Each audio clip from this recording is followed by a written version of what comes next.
What's up, geeks? It's your guy Q here, aka JTTV, and we are back with another one, guys. And as promised, today is part 5.2. Demetrius is bringing it to us again. He's still on the healthcare system. He focused on King Asa today. That's going to be in 2nd Chronicles, chapter 14. You guys check this out. I know you guys are going to enjoy this. Take what you can from this, guys, because part 3 is coming up next. So sit back. Let's see what Demetrius has to say. Peace. So I know it seems like I went off on a little bit of a tangent there because I started talking about the healthcare system and now I'm talking about neurons, but I'm getting to a point here. Now, imagine that you're God, okay? And every single day, you're responsible for every single person that lives on the face of this planet for making sure that those auto-firing neurons are firing.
These two neurons are responsible for taking in oxygen and for causing your heart to beat. So I know it seems like I went off on a little bit of a tangent there because I started talking about the healthcare system and now I'm talking about neurons, but I'm getting to a point here. Now, imagine that you're God, okay? And every single day, you're responsible for every single person that lives on the face of this planet for making sure that those auto-firing neurons are firing. You're making sure that everybody's who exists and is living right now, their hearts are beating, their lungs are taking in oxygen. Every moment you're responsible for making sure those signals are firing. That message has to be sent, and somebody has to control that message being sent, just like your neurons have to be controlled to do these things, to make your eyes blink, to make your hands move, to make your feet move. Somebody has to be in control to make those neurons work. You're in control of most of them, but somebody else is in control of the others. Now, we know that I believe, and the doctors, some of them I'm sure believe, and soon I'm sure science will acknowledge, but God is the one that is in control of the neuron, the auto-firing neurons firing. So now let's continue to imagine we're God right now. And like most, if not all people do, eventually they get sick, right? Now, let's say, for example, there's this rare case where somebody gets sick, right? And they're having faith and trust in the doctors, and they're having faith and trust in their medicine and in the healthcare industry for their healing, but they have no faith whatsoever in God for the healing. Now let's step a little bit further, right?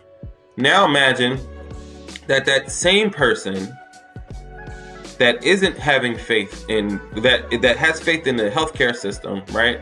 And in the doctors and in the medication and everything. That person isn't getting any better, right? By having faith in the healthcare system and the doctors. And now they choose to be angry with God because of the sickness in the first place. Now, can you imagine that? That's a lot of people actually that I know.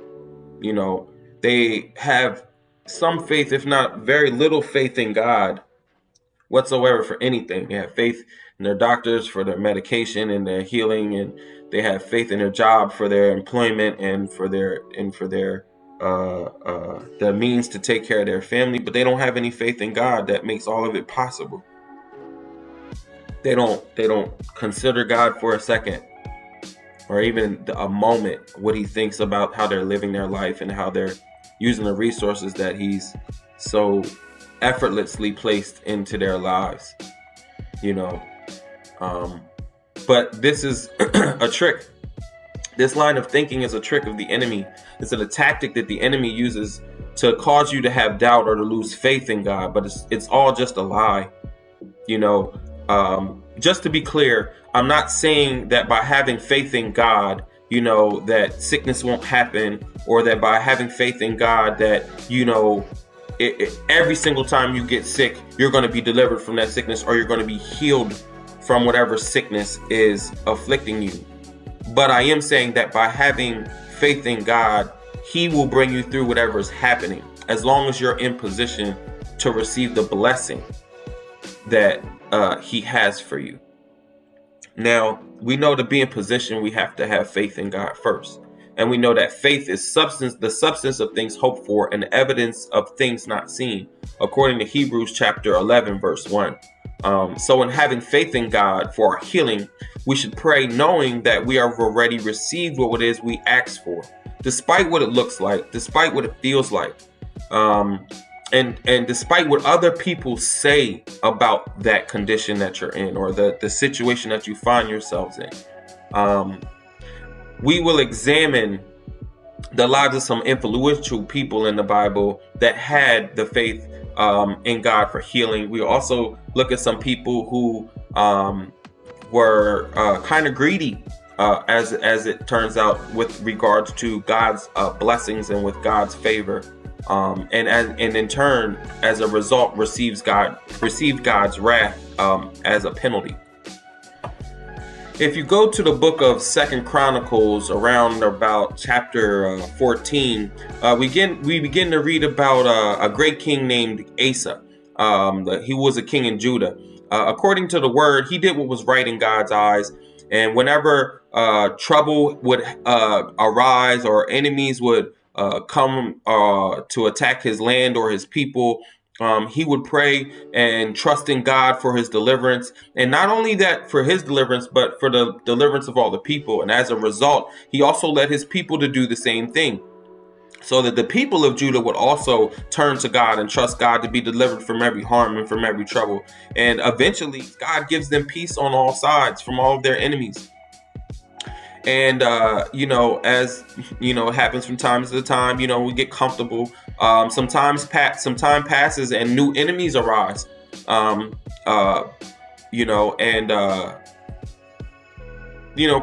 to test the hearts of the people, because they've been, comfortable with God's blessings. Maybe they got a little relaxed, maybe they used some of the wealth that God had decided to bless them with as a result of having peace from all their enemies and having love on them. Maybe they chose to use that wealth to kind of slip into sin a little bit. So, whatever the reason, these enemies came upon them, and if, King Asa had done what he had done before, I truly believe the result would have been as it always had been.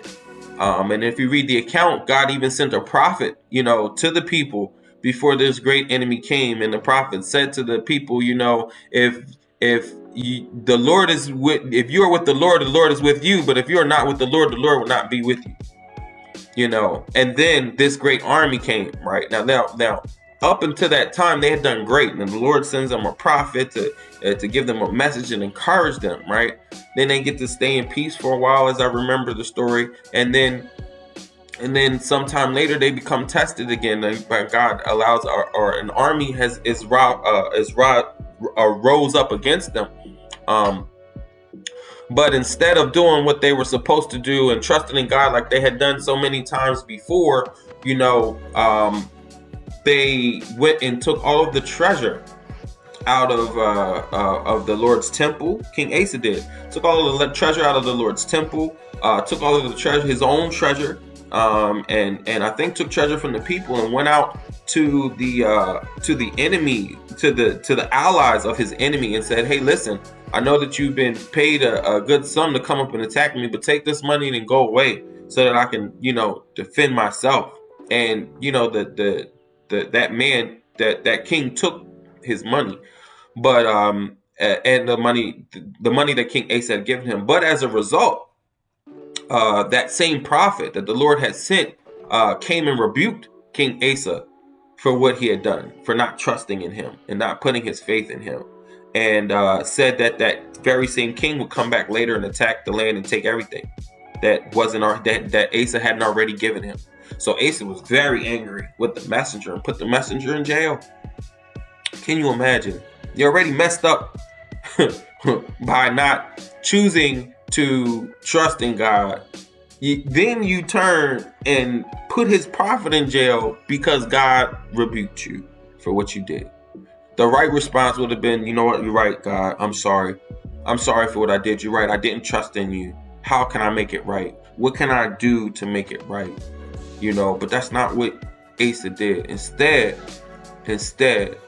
what Asa chose to do was to blame, to put the trouble that God had put on him on the prophet, put the prophet in jail. But how many people know that when you're dealing with God, you can't deal with God or his anointed in that way? And when you stay in, like I said it before, when you stay in position to receive his blessings, you will. However, if you move out of position, then certain things begin to happen. So, as a result of placing the prophet in jail, and some of the other things that King Asa had done, King Asa was later stricken with sickness in his feet. But rather than trusting or repenting from his acts or trusting in God for his or having faith in God for his healing, he remained stubborn and only sought the help of doctors and physicians. And within 2 years of getting the disease in his feet, he died from it. And that can be found in 2 Chronicles chapter 16, verse 12 through 13. If you just read 2 Chronicles chapter 14 through, I think, 17, you'll be able to read the whole account of King Asa and everything that he did. But the thing that I want to focus on the most about his story was the fact that he knew God and he knew of the faithfulness of God. But when he himself became unfaithful and chose not to trust God, God departed from him. And if he would have repented, I believe the word, as the word declares, he could have been forgiven, brought back into the fold, and received God's mercy. But because he was stubborn, because he only put his faith in the human measures, and he only put his faith in the physical things, they disappointed him, they let him down, and he died for it.